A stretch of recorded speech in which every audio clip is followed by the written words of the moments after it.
everyone, welcome back to Real Management Talk with LJ and Jocelyn.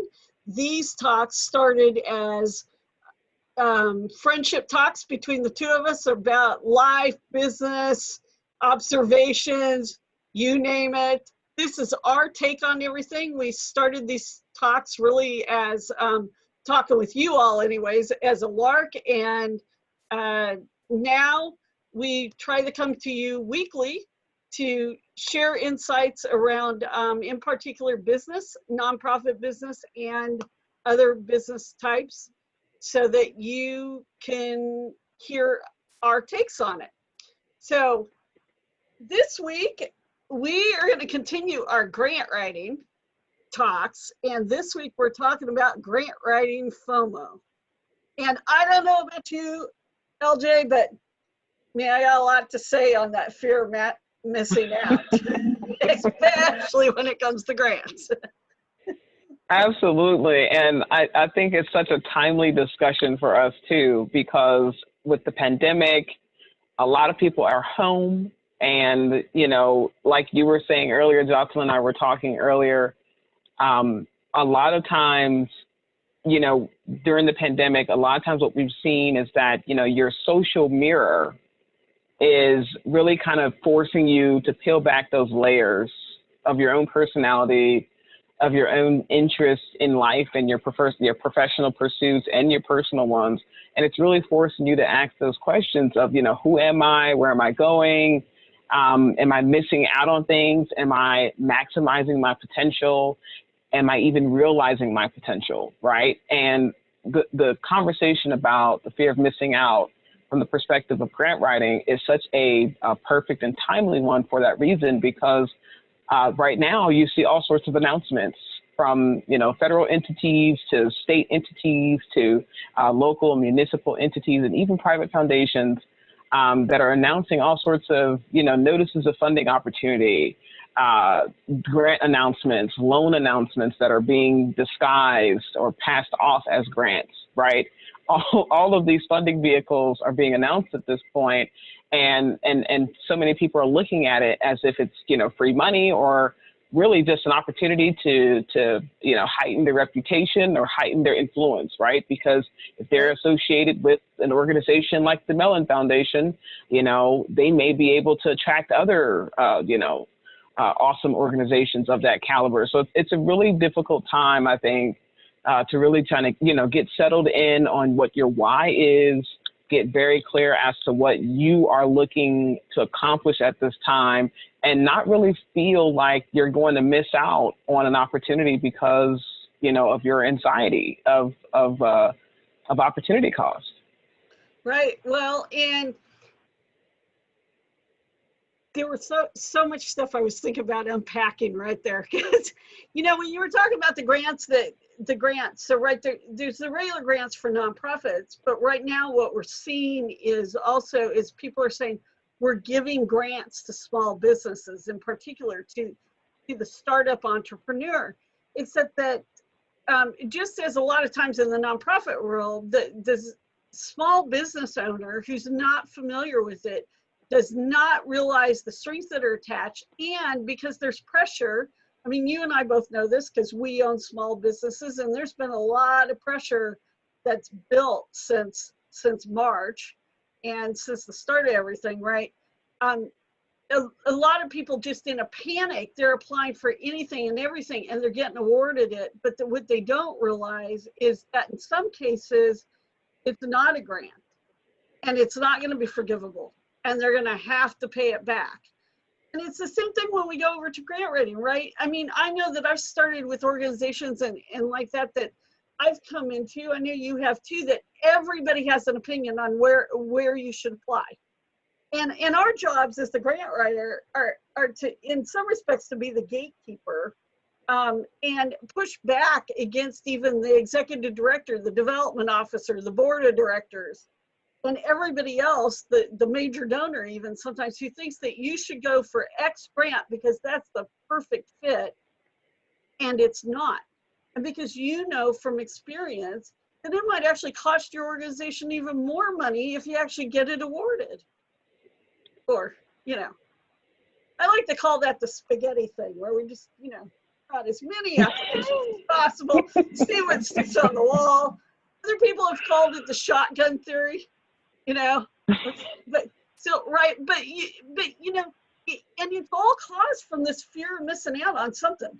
We might miss money. We might miss money. We might miss money. But I know that that's not the way we want to run the business. And a nonprofit's a business.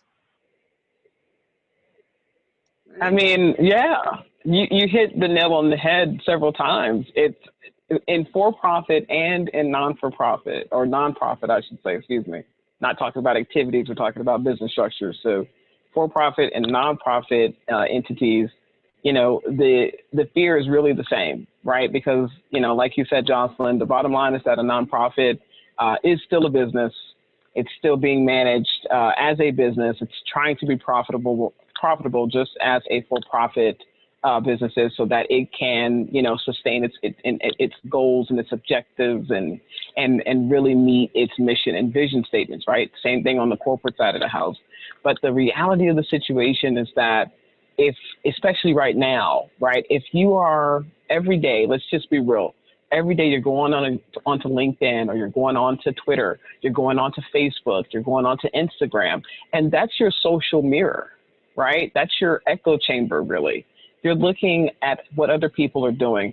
It's not like before, generations before, we had a lot of culture, there was a lot of condition as to how you can live your life and what types of goals you can set for yourself and for your business pursuits, right? There was a lot of rules then. Now we're very lawless and we're kind of sort of looking to one another to decide and define really for ourselves what success looks like and what sorts of opportunities we should be pursuing versus those that we should not be pursuing, right? So to Jocelyn's point, you're looking at a lot of these announcements coming out, and a lot of these businesses are jumping at them simply because it's something to do. And they're like, hey, let's get lucky. What's the worst that can happen, right? The worst that can happen in their minds is that they, get lucky and, they lose it, but they live to fight another day. Unfortunately, that's not the reality in grant writing. In grant writing, you can, there's legal implications, and we're going to talk about that in another episode, but there's all sorts of legal, financial, operational, programmatic, enterprise level, bottom line level impacts to you searching, just putting, like Jocelyn was saying, just throwing the spaghetti noodles on the wall and seeing what sticks. You cannot pursue grant writing in that fashion. And I'm really excited for us to be, to have the time to really talk about what that looks like, practically speaking, and how to avoid doing that in future episodes. Right. Well, and that's the whole thing. We can't. I think that's the bottom line, guys, is what we're talking about is it is not a good business case to do that. I mean, especially in the nonprofit world. It might seem like it's going to save you, or it might seem if you pass this opportunity up, you'll miss out on something, or especially right now with a lot of you, as we know, who may listen to this episode, that there's a lot of upheaval, and as things have been shifting. I was on a call earlier today, and they were talking about that. We were talking about the different cycles that you go through, and we go through personally, but also go through in business. And if you look at it as seasons, we're kind of back in to a winter season, someplace between winter and spring. And so it's difficult because when you want to keep people employed, when you want to keep serving the same clientele, when you want to, and you're watching that maybe now you're going to have to dip into reserves and all of that stuff. But the other side is grant writing is also, or grants in general, they're not the fast solution. They're a very strategic solution. And I know that we're going to talk a lot more about that in the future as well. But, I think what LJ and I both want to say to you, and LJ will follow me up on this, I'm sure, but really is don't be afraid. Literally. there is a way to plan this out to make sure you don't get yourself into a legal and tax expense, guys. Because honestly, if you don't do this right, you could end up paying taxes that you wouldn't have to pay. And yes, there are times nonprofits do pay taxes, believe it or not. So it's, you know, you don't want to go there. And fear doesn't make for good decisions. At least not in my book. So. Exactly. And the bottom line, and make sure that you guys submit your, thoughts for our upcoming discussions. If you've got any particular topics that you'd like for us to cover, make sure that you get in touch with us. You can access us from our information on this episode, or, always just feel free to reach out to myself, LaFauna Chambers Lawson, or Jocelyn Van Coney, and we will definitely make sure we cover those topics. But yeah, I mean, to close out from my perspective, I just want to echo everything that Jocelyn just said, and just remind you that at the end of the day, better opportunities are going to always be, in existence. Better opportunities are always going to be in existence. The reality of the situation, though, especially if we are intentional about practicing mindfulness and intentional about living lives that are, that are purposeful, we have to be very clear about being in the moment and appreciating the moment, and being able to center ourselves in the moment. Better opportunities are always going to be there, but if you try to go out for all of them, you'll miss all of them. If you, sort of structure your thoughts and structure, and order your steps, that's when you start to seize opportunities and you create a future of better opportunities for yourself. So just be very clear and be very intentional and practice mindfulness.